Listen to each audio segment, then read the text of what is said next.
The mysterious death of Frank Olson. In the early morning hours of November 28, 1953, a crowd gathered outside of New York's Hotel Statler. A man had apparently jumped to his death from a 13-story window. The victim was later identified as a government scientist named Frank Olson. Olson left behind a wife and 3 small children. His sons are now grown men and are still trying to find out what really happened to their father. According to Nils Olson, Frank Olson's son, Frank worked at Fort Detrick, Maryland, headquarters for the military's Biological Warfare Research and Development Program, also known as germ warfare. His father was a research scientist who was involved with germ warfare, associated with the SO division, which stood for Special Operations. That was the most top-secret kind of research that was done out at Fort Detrick, and some of that research was being done in coordination with the CIA. Bill said that 2 weeks before his death, his father went to a 3-day conference with some of his colleagues and came home a changed man. The weekend after that meeting, my father was severely depressed. He felt that he did something terribly wrong.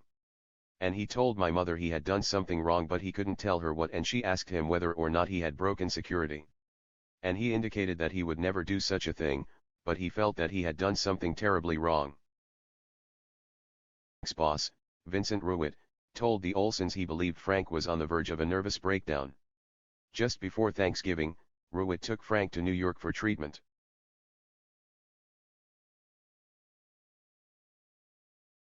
A CIA scientist. Eric Olson, another of Frank's sons, said that nearly a week passed before they finally heard from their father. My father seemed a little more peaceful than he had. He made a call to my mother to say he was all right. They went to sleep fairly early, about 11. And the next thing we know from Lashbrook is that he was awakened by the sound of crashing glass. Frank Olson was dead at the age of 43. Investigators determined that he had either jumped or fallen to his death, something a young Eric Olson had trouble reconciling. I remember as a 9-year-old, and actually for years after that, I was completely stumped and dumbfounded by trying to resolve that alternative. There's a big difference between a fall or a jump, and I couldn't understand how either of them could have occurred. The night manager of the hotel, Armand Pastor, found Frank's death suspicious as well. I rushed out to find Frank Olson, eyes wide open, looking straight at me, trying to tell me something.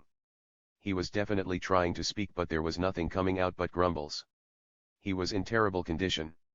And I stepped back because now I had to find out where he came from. I looked up the building and finally I saw a little movement of a window shade. And when I concentrated on that, then I see that the window shade was stuck through a broken window.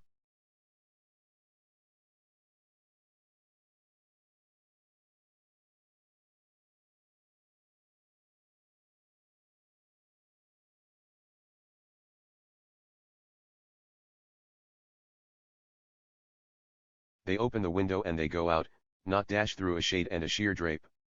You know, there's no sense to that. But the Olsons weren't told about the doorman's suspicions. They were told simply that Frank had a nervous breakdown and jumped out a window. And they believed that for the next 22 years.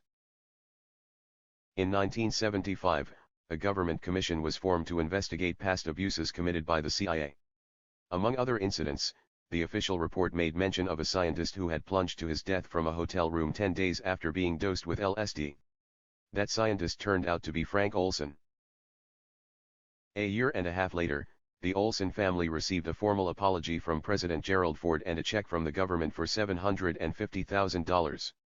Nils Olson recalled how he and his family met with then CIA chief, William Colby.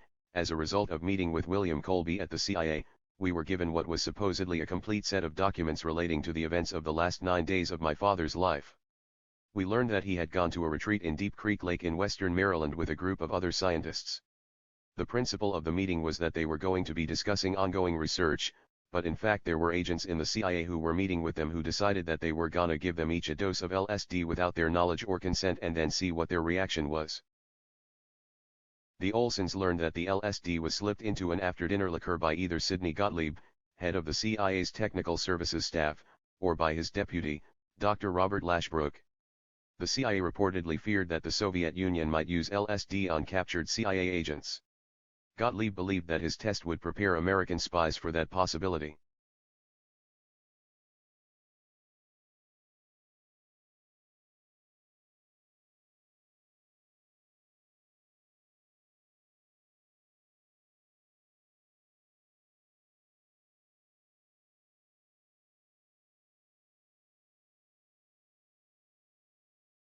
was quite agitated and was having a serious confusion with separating reality from fantasy.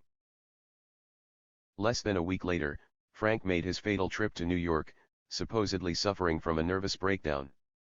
Frank was taken to see Dr. Harold Abramson, an LSD expert, who worked extensively with the CIA. Accompanying Frank were Robert Lashbrook and Frank's boss, Vincent Ruitt. Frank remained in New York, and over the next several days, made repeated visits to the doctor's office. Eric Olson says his family was dubious about the supposed treatment. It's impossible to deduce what was accomplished in those meetings. And you certainly don't see any indication that a treatment process was occurring. You can suspect that some kind of assessment process was going on, the process of which was more to protect the CIA's interests than it was to help my father.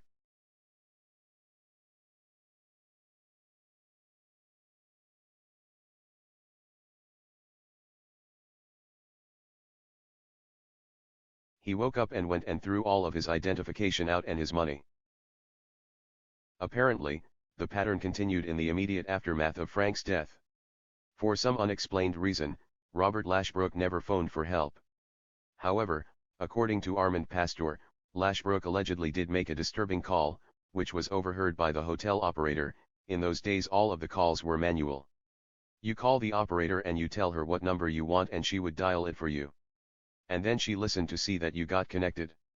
When the man in the room called this number he said, "Well, he's gone." And the man on the other end said, "Well, that's too bad." And they both hung up. I mean, what's more suspicious than that? You don't have to be a genius to figure out that there's something amiss. Or, Hamlet said, there's something rotten in Denmark.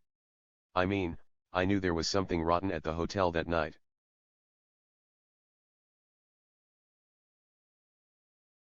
Away. Eric and Nils had their father's body moved to rest beside her. But before Frank was reinterred, they asked forensic scientist, James Starrs, to perform an autopsy. Quite frankly, we had no idea what the condition of the remains would be after 41 years. We were delighted that the remains were in perfect condition for our analysis. As part of his overall investigation, Professor Starrs and his colleagues went to the old Hotel Stadler.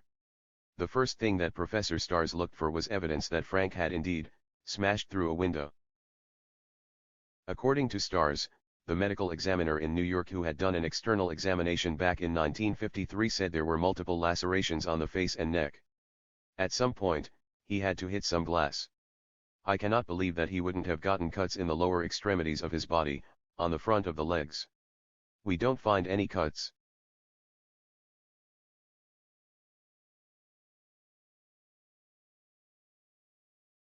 Lashbrook changes his story, which he's held to for 40 years and suddenly now starts saying that he can't remember whether the window, in fact, was open or closed. After years of research and investigation, the Olson family has become convinced that Frank Olson was murdered by agents of the U.S. government. The Olsons believe Frank was silenced because he had become extremely critical of illegal, top-secret programs and policies of the CIA and U.S. government, with which his own research group was deeply involved. Frank Olson's family hopes that someday the entire story will be exposed. The end. Thank you for watching. Don't forget like and subscribe.